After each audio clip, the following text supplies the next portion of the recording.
Good morning guys. तो चलिए start करते हैं आज के यानी कि 18 मार्च के इंपॉर्टेंट करंट अफेयर्स को। देखिए हमारा पहला प्रश्न क्या है कि अभी हाल ही में संयुक्त राष्ट्र ने इस्लामोफोबिया का मुकाबला करने के लिए अंतरराष्ट्रीय दिवस के रूप में किस दिन को घोषित किया? तो आंसर होगा 15 मार्च को। तो अभी संयुक्त राष्ट्र महासभा यूनाइटेड नेशन जनरल असेंबली ने इस्लामोफोबिया का मुकाबला करने के लिए 15 मार्च को अंतरराष्ट्रीय दिवस के रूप में स्थापित करने के प्रस्ताव को मंजूरी दे दी है। और ये प्रस्ताव लेकर के कौन आया था? पाकिस्तान। तो अब याद रखना है, हर साल 15 मार्च को इस्लामोफोबिया का मुकाबला करने के लिए अंतरराष्ट्रीय दिवस मनाया जाएगा। अच्छा चलिए देखते हैं मार्च में कौन कौन से डे मनाए अभी तक हमने। 1 मार्च को विश्व नागरिक सुरक्षा दिवस मनाया।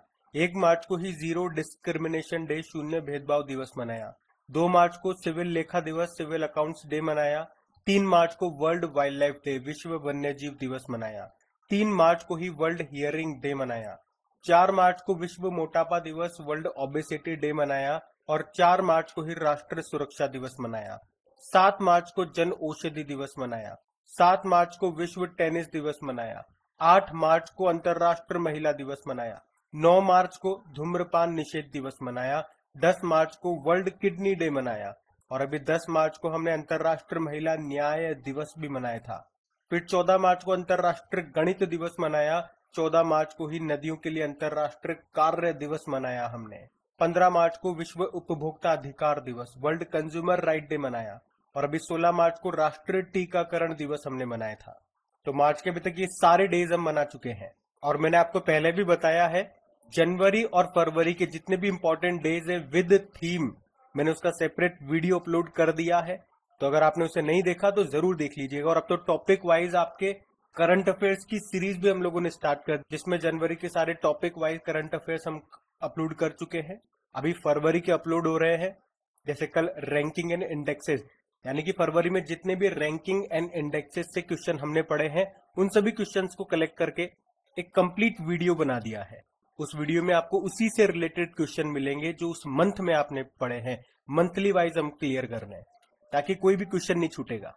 और उसकी क्विज भी आपको मिला करेगी आपकी करेक्ट एग्जाम एप्लीकेशन पे। तो किसी भी चीज को मिस मत करना, सारी इंपॉर्टेंट चीजें आपके एग्जाम रिलेटेड है।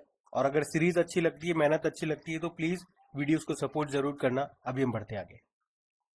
फिर अगला प्रश्न है, ये बहुत इंपॉर्टेंट प्रश्न है कि अभी हाल ही में मिस वर्ल्ड 2021 का खिताब किसने जीता? तो आंसर होगा कैरोलिना बिलावस्का ने। तो कैरोलिना बिलावस्का का नाम अब आपको याद रखना है। और ये है कहां से? पोलैंड से है। और अभी इन्होंने ही मिस वर्ल्ड 2021 का खिताब जीत लिया है। ये इसका कौन सा संस्करण है? 70वां। तो आप क्या कहोगे कि 70वीं मिस वर्ल्ड प्रतियोगिता का खिताब किसने जीत लिया है? तो आंसर होगा पोलैंड की कैरोलिना बिलावस्का ने। इसमें फर्स्ट रनर अप कौन रही? भारतीय मूल की अमेरिकी श्री सेनी। और भारत का प्रतिनिधित्व करने वाली थी मानसा वाराणसी, वो इसमें सेमीफाइनल तक पहुंची। और पोलैंड ने ये दूसरी बार खिताब जीता है। उससे पहले 1989 में पोलैंड ने ये मिस वर्ल्ड का खिताब जीता था।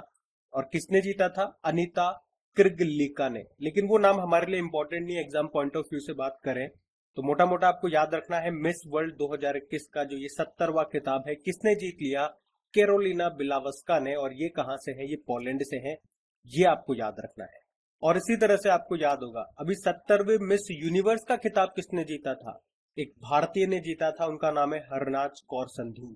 और कुछ समय पहले हमने पढ़ा था मिस वर्ल्ड 2020 का खिताब किसने जीता था? तो शाइलिन फोर्ड ने जीता था, वो यूएसए की है। और उसी मिस वर्ल्ड 2020 में ही नवदीप कौर का नाम भी हम लोगों ने पढ़ा था, क्योंकि मिस वर्ल्ड 2020 में बेस्ट नेशनल कॉस्ट्यूम का अवार्ड जीता था नवदीप कौर ने। अच्छा मुझे बताओ, मिस ट्रांस ग्लोबल यूनिवर्स 2021 का खिताब जीतने वाली पहली भारतीय कौन बनी थी? तो आंसर होगा श्रुति सितारा। अभी फर्स्ट मिस इंडिया 2021 का खिताब जीता था पर्ल अग्रवाल ने।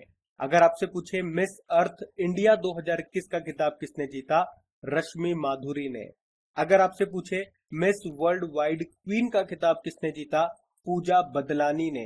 अगर आपसे पूछे मिस इंडिया यूएसए 2021 का खिताब किसने जीता? तो आंसर होगा वैदेही डोंगरे ने। और अगर आपसे पूछे, और क्या पूछेगा, सारे इंपॉर्टेंट क्वेश्चन तो हमने पूछ लिए। चलो एक प्रश्न मैं आपसे पूछ लेता हूं। आप बताओ, Indian film personality of the year ये किसे चुना गया? 2 जने हैं, दोनों के नाम आपको बताने। हम बढ़ते हैं आगे। अच्छा फिर बताइए, अभी हाल ही में किसे 31वें जीडी बिरला पुरस्कार के लिए चुना गया? तो आंसर होगा नारायण प्रधान को। अच्छा हम आगे बढ़े उससे पहले एक प्रश्न मैं आपसे पूछना चाहूंगा। आप बताइए हमारे एमएसएमई मंत्री कौन है? Micro small medium enterprises minister कौन है? तो बाकी इस प्रश्न में हम बात करेंगे। तो ये है प्रोफेसर नारायण प्रधान। अभी इनको भौतिक विज्ञान फिजिक्स के क्षेत्र में उनके उत्कृष्ट योगदान के लिए, वैज्ञानिक अनुसंधान के लिए 31वें जीडी बिरला पुरस्कार के लिए चुना गया है। और आपको बता दूं ये जो पुरस्कार है ये 50 साल से कम आयु के प्रख्यात भारतीय वैज्ञानिकों को विज्ञान की किसी भी शाखा में उनके मूल और उत्कृष्ट योगदान के लिए दिया जाने वाला ये सम्मान है। इसमें पुरस्कार राशि होती है 5 लाख रुपए की। अच्छा शरण कुमार लिम्बाले का नाम आपने पढ़ा होगा। 30वां सरस्वती सम्मान 2021 जीता था उन्होंने उनके मराठी उपन्यास सनातन के लिए। उसी तरह से शरद पगारे से याद आया होगा, 30वां व्यास सम्मान जीता था पाटलिपुत्र की सम्राज्ञी के लिए। और 30वां बिहारी पुरस्कार किसने जीता था? मोहन कृष्ण बोहरा ने तस्लीमा संघर्ष और साहित्य के लिए। अब दो प्रश्न मैं आपसे पूछूंगा। अभी 56वां और 57वां यानी कि 56 और 57 ज्ञानपीठ पुरस्कार किसने जीता? ये आपको कमेंट बॉक्स में टाइप करके बताना है। चलो एक मैं बता देता हूं, दूसरा आप बताना।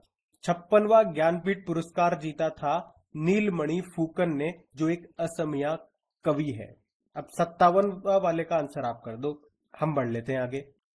अब आपको बताना है मई 2022 में युविका 2022 का आयोजन कौन करेगा? तो आंसर होगा इसरो।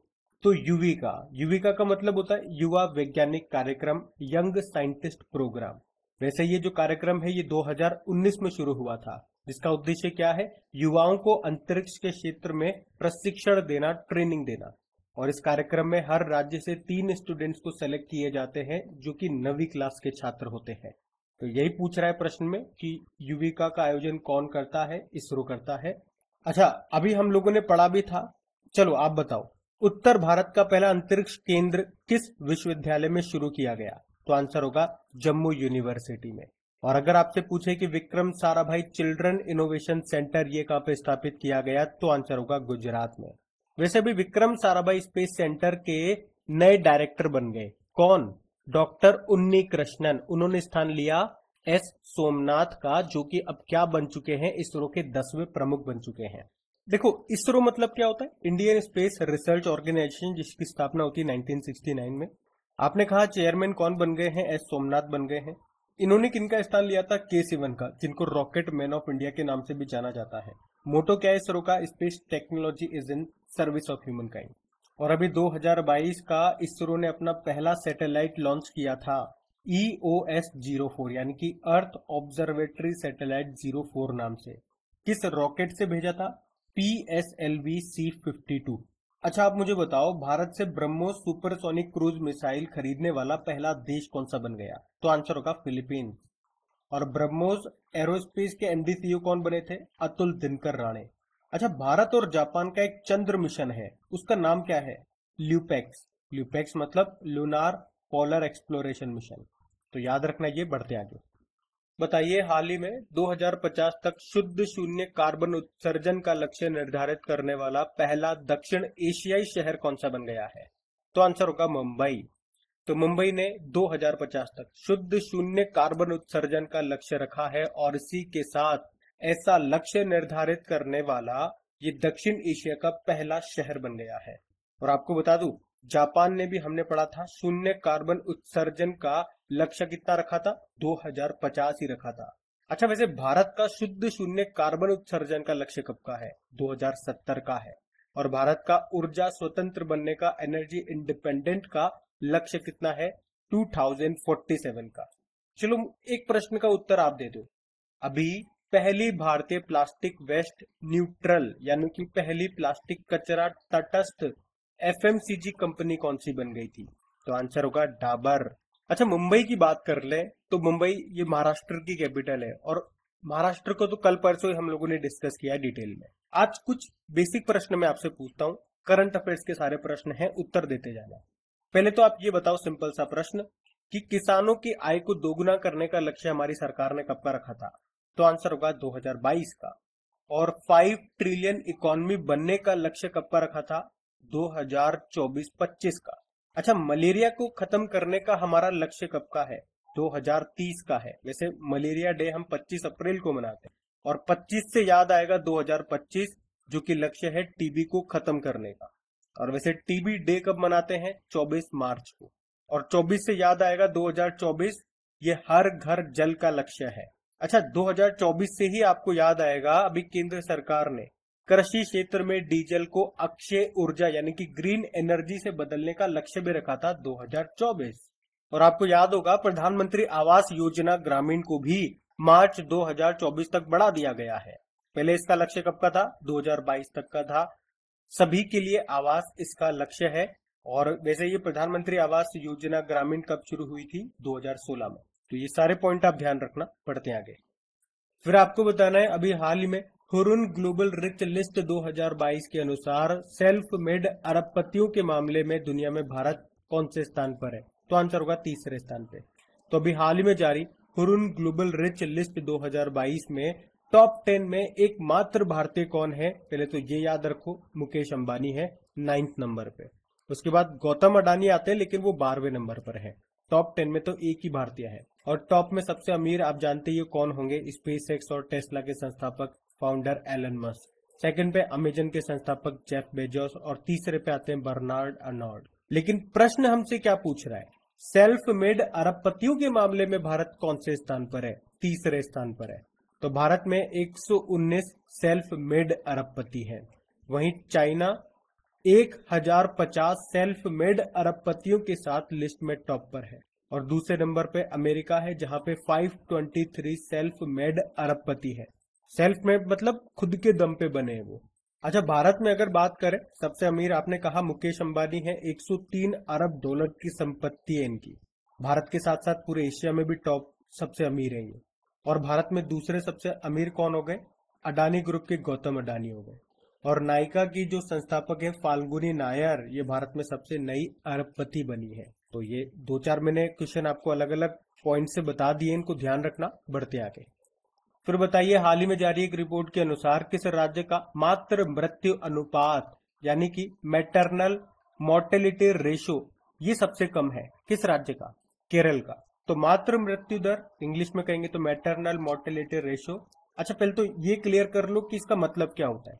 1 लाख जीवित बच्चों के जन्म पर होने वाली माताओं की मृत्यु को MMR मैटरनल मोर्टेलिटी रेशो कहा जाता है। और भारत में बात करें तो मातृ मृत्यु दर में 10 अंकों की गिरावट आई है। मतलब 2016-18 में ये पहले कितनी थी? भारत में 113 थी। फिर 2017 से लेके 19 में ये कितनी हो गई? 103 हो गई, यानी कि 10 अंकों की गिरावट हुई, जो कि अच्छी बात है। और वहीं अगर भारत के अंदर बात करेंगे तो केरल मातृ मृत्यु दर के मामले में टॉप पे रहा है, जहां पे ये कितनी है? 30 है। मतलब 1 लाख जीवित बच्चों के जन्म पर जो माताओं की मृत्यु होती है वो यहाँ पे कितनी है? 30 है। और अगर टॉप 3 स्टेट्स की बात करोगे तो केरल हो गया, तेलंगाना हो गया और महाराष्ट्र हो गया, ये 3 आते हैं। और दुनिया में अगर बात करोगे जहाँ पे सबसे कम मातृ मृत्यु दर है, तो उनमें कौन कौन से देश आते हैं? इटली हो गया, नॉर्वे हो गया, पोलैंड हो गया और बेलारूस हो गया। अब एक प्रश्न मैं आपसे पूछूंगा, इंटरनेशनल मदर लैंग्वेज डे, अंतरराष्ट्रीय मातृभाषा दिवस, ये हम कब मनाते हैं? इसका उत्तर आप दो। बाकी यहाँ पे बात केरल की है, तो ये रहा मैप में केरल। देखो, केरल को गार्डन ऑफ स्पाइस मसालों का बाग कहा जाता है। कैपिटल इसकी तिरुवनंतपुरम है। यहीं पे आपको विक्रम साराभाई स्पेस स्टेशन भी मिलेगा। भारत का पहला स्पेस टेक पार्क भी आपको यहीं पे मिलेगा। और यहाँ के मुख्यमंत्री पिनाराई विजयन है। और गवर्नर कौन है? आरिफ मोहम्मद खान। और अभी आपको याद होगा, एशिया का सबसे बड़ा वैज्ञानिक वर्ल्ड एटलस ये केरल ने लॉन्च किया था।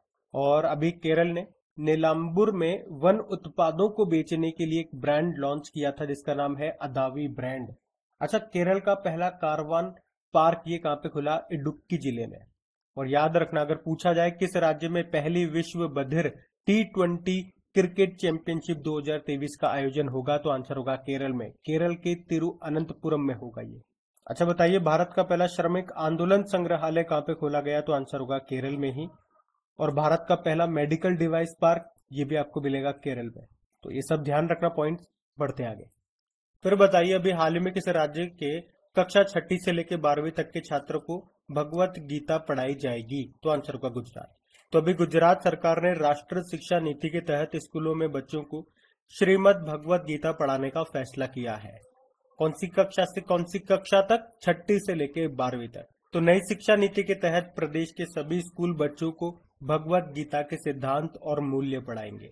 अच्छा, अगर आपसे पूछा जाए नई शिक्षा नीति लागू करने वाला पहला राज्य कौन सा है, तो आंसर होगा कर्नाटक और दूसरा मध्य प्रदेश है। वैसे नई राष्ट्रीय शिक्षा नीति 2020 ये किस समिति की सिफारिश पे लाई गई, तो आंसर होगा के कस्तूरी रंगन समिति। अच्छा, आप मुझे बताओ ये जो नई राष्ट्रीय शिक्षा नीति है इसके अंदर शिक्षा पर जीडीपी का कितना प्रतिशत खर्च करने की बात कही गई है, तो आंसर होगा 6%। और अगर आपसे पूछा जाए समग्र शिक्षा योजना ये किस वर्ष से किस वर्ष तक कवर करती है, तो प्री स्कूल से 12वीं तक, और अभी इसे 5 साल के लिए और बढ़ा दिया गया है।